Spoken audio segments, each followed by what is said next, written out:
Greetings, Sentinels! This is Universe Unique, and today, the truth comes to light. When did a so-called secondary Batman villain become one of the strongest cards in the new DCU?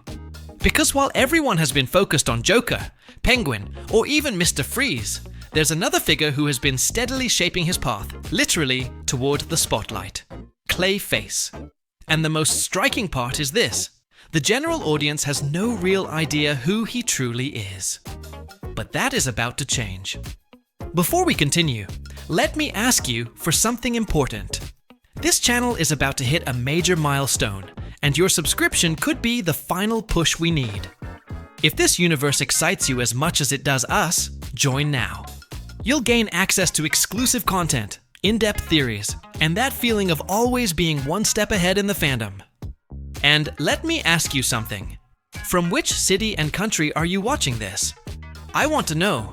I read every comment, and this community is built with you, word by word. Because what you're about to discover today could completely redefine what you expect from the DCU in 2026. And no, that's not an exaggeration, because Clayface is not just a mud monster. He is a frustrated actor, a broken mind, a lethal impersonator. And perhaps, listen carefully, the hidden narrator of the upcoming reboot without anyone realizing it. We'll cover his origin, his transformations, his darkest phases, the best comic book arcs, and a final theory no one sees coming. But before all that, if this content is connecting you with the biggest news and sharpest theories in the nerd universe, hit the triple kill now. Like, comment, and share. The story of the first Clayface doesn't begin with superpowers or mutations. It starts with a face, a name, and a wound that never heals. Basil Karlo. A classic horror film actor, celebrated in his time for his intense performances, mastery of makeup, and piercing stare that carried through the screen.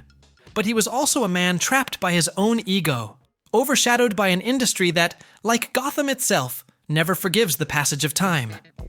Everything unravels when the studio decides to remake his masterpiece, Dread Castle. The role that made him a legend is given to a younger actor. Karlo, sidelined, shows up on set with a polite smile, but venom in his eyes. From that moment on, the production turns into a literal nightmare. The script he performed decades earlier begins to play out word for word, death by death.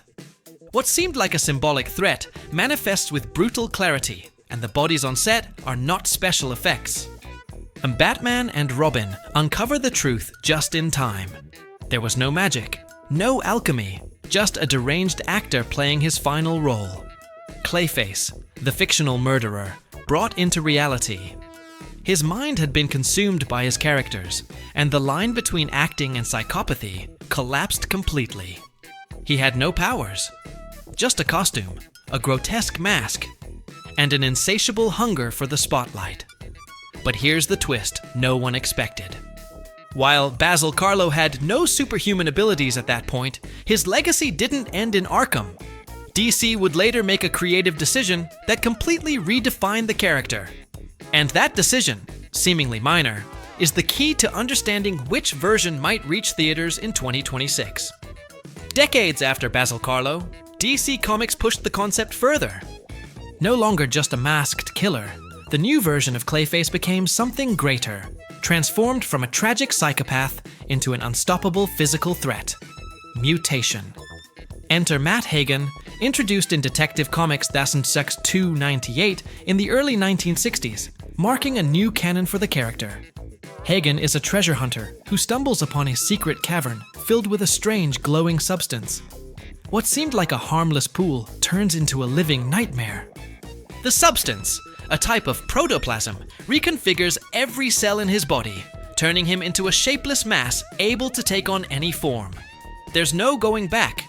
Hagen loses his body, but gains unprecedented power. He no longer needs a mask to become someone else. He is someone else, literally. But the most striking reinterpretation came in the 1990s, when Batman. The animated series adapted the story and made it even more tragic.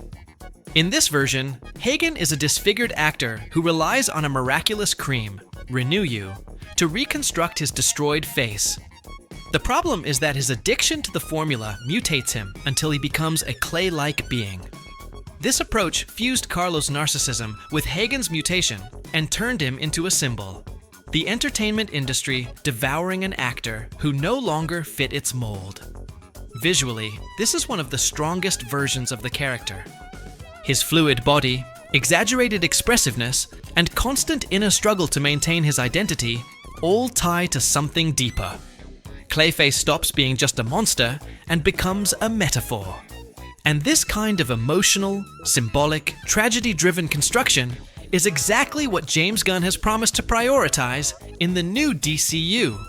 If that's not a sign of the direction Clayface 2026 is heading, nothing is. Clayface isn't just a single character. He's a fragmented legacy. To understand what the DCU might do with him, you have to consider all his incarnations.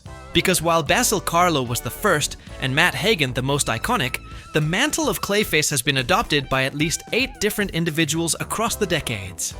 8 versions, 8 explorations of identity, corruption, and loss of control. Among them, Preston Payne, a man afflicted with a degenerative disease that causes him to dissolve unless he maintains constant physical contact. Sondra Fuller, a female version who acquired metahuman powers through experimentation, and others like Claything, Peter Malley, Todd Russell, and Johnny Williams, each contributing their own grotesque twist to the mythos. The significance isn't just in the number of versions, but in the pattern they reveal. Clayface is not simply a mud villain. He is a symbolic figure of fractured identity, an imitator who becomes his imitation, a blurred reflection of what he once was, desperately trying to hold shape before collapsing.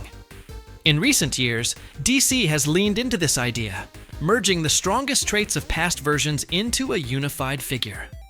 A Basil Karlo with Matt Hagen's powers, Preston Payne's psychosis, and Fuller's ambition.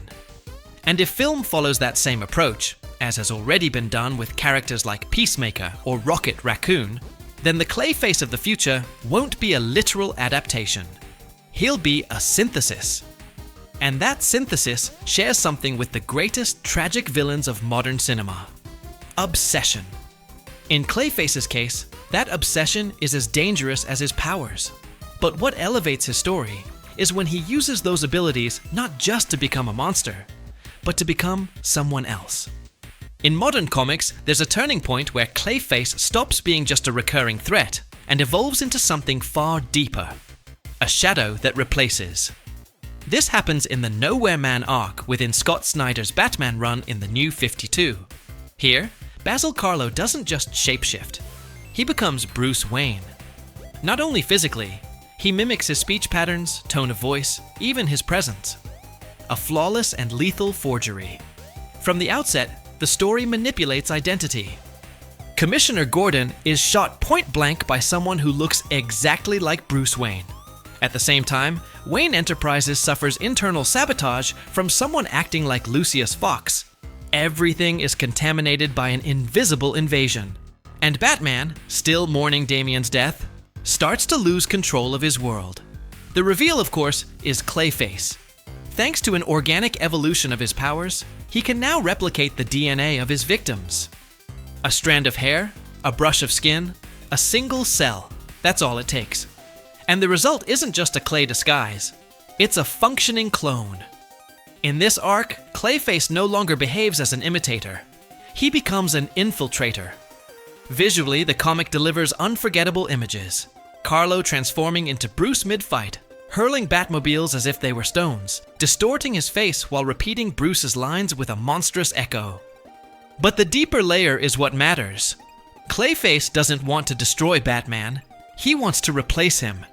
To be loved like him, feared like him, respected like him. Because at his core, he's still an actor. Only now, the stage is Gotham itself. This interpretation is so narratively powerful that it redefines the character and places him closer to the level of Joker or Ra's al Ghul, not as a physical threat, but as an existential one. An identity crisis. And this is precisely why the DCU is bringing him in now. Because in a universe seeking rebirth, Who better to challenge what's real, what's false, and who deserves the lead role?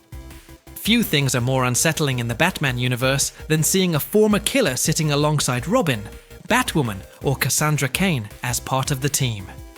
Yet that's exactly what happens in Detective Comics number 934, when James Tynion IV decides to rewrite the fate of Basil Karlo. Clayface is no longer a monster. He becomes an ally. It starts with a scene that feels almost cinematic. Basil escapes from Arkham not to commit another crime, but to go to a theatre and watch one of his old films.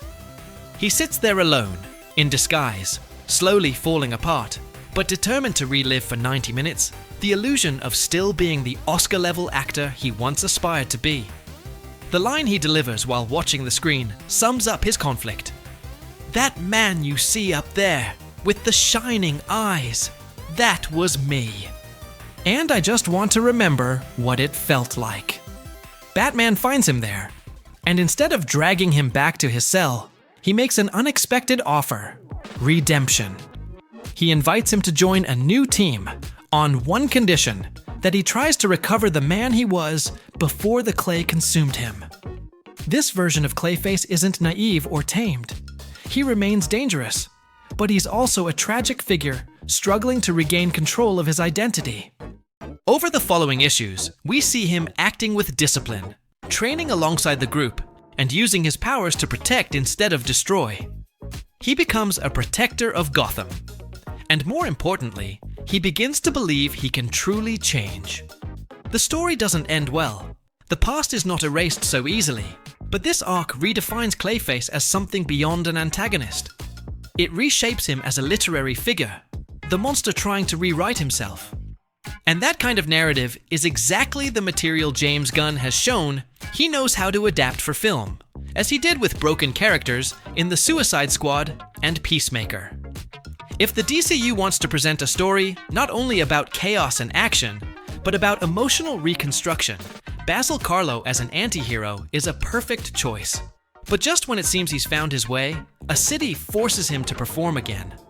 And this time, it isn't Gotham. It's Los Angeles. Clayface's most recent, and perhaps most cinematic story, appears in Batman. One Bad Day, Clayface, 2023. It's a narrative that not only pays homage to his most beloved animated version, but also relocates his core conflict to an unexpected setting: Hollywood. Because if Basil Karlo is first and foremost an actor, what happens if he simply tries to be one again? Here, there are no grand revenge plots or Gotham-destroying schemes. Instead, we get an intimate, almost cruel story of a monster with genuine talent trying to fit into an industry that devours faces without hesitation. Basil moves to Los Angeles, assumes a new identity, and starts auditioning for minor roles. The problem isn't his appearance. It's that, despite his unmatched ability to transform, it's still never enough. He's never the chosen one. That frustration brings out the worst in him. Clayface begins using his powers to literally replace other actors. He erases them and takes their place in productions. The result is disturbing. Plays and films where the entire cast has been substituted by him, playing multiple roles, convinced no one will notice. But the most chilling part isn't the execution. It's the motivation. Basil doesn't want revenge. He wants acceptance. He wants applause again, recognition. He wants to rebuild his identity, not through violence, but through professional validation. And that's exactly what makes this story both tragic and powerful. Visually, it's easy to picture this narrative adapted into film. A psychological thriller set on movie sets, with an actor changing form between takes, gradually erasing his humanity while perfecting his craft. This is the kind of Clayface that could make a real impact in the DCU. One not defined by the clay covering him, but by the void he's trying to fill. When discussing Clayface as a threat, words often fall short. His power is not only physical or even emotional, it's narrative. That's what makes him so dangerous. He can be anyone. He can be anywhere. And when he strikes, he does it from within. His abilities have evolved over time. In his most recent versions, Clayface can do more than shapeshift, mimic voices, or replicate appearances. He can become a cellular-level copy of another human being. His body, made of clay, or more precisely, a mutable substance of either arcane or mutagenic origin depending on continuity, allows him to absorb genetic fragments and create flawless duplicates. He doesn't disguise himself. He becomes what he imitates. That includes size, mass, texture, voice timbre, even behavior patterns. He can morph his arms into weapons, maces, blades, tendrils, shields. He can liquefy to slip through drains, expand to engulf victims, or compress to infiltrate tight spaces. He's virtually immune to traditional damage, resistant to bullets, fire, and blades. Only electricity, certain chemical compounds, or massive amounts of water can destabilize him. In direct combat, Clayface has proven capable of taking on Batman without elaborate strategy. Not because he's stronger, but because his unpredictability makes him a tactical nightmare. But his true strength lies in infiltration. Once he penetrates your circle, no one is safe. Because you can't know if the person in front of you is really who they claim to be. In the new 52 comics, when he impersonates Bruce Wayne, even Alfred can't tell the difference. And in animation, his voice, delivered even as his body collapses, remains perfectly human. Because deep down, Clayface doesn't see himself as a monster. He sees himself as an artist, one who masters his role down to the last detail. And that's what makes him terrifying. In a cinematic universe under reconstruction, a villain with this level of adaptability doesn't just fit, he's essential.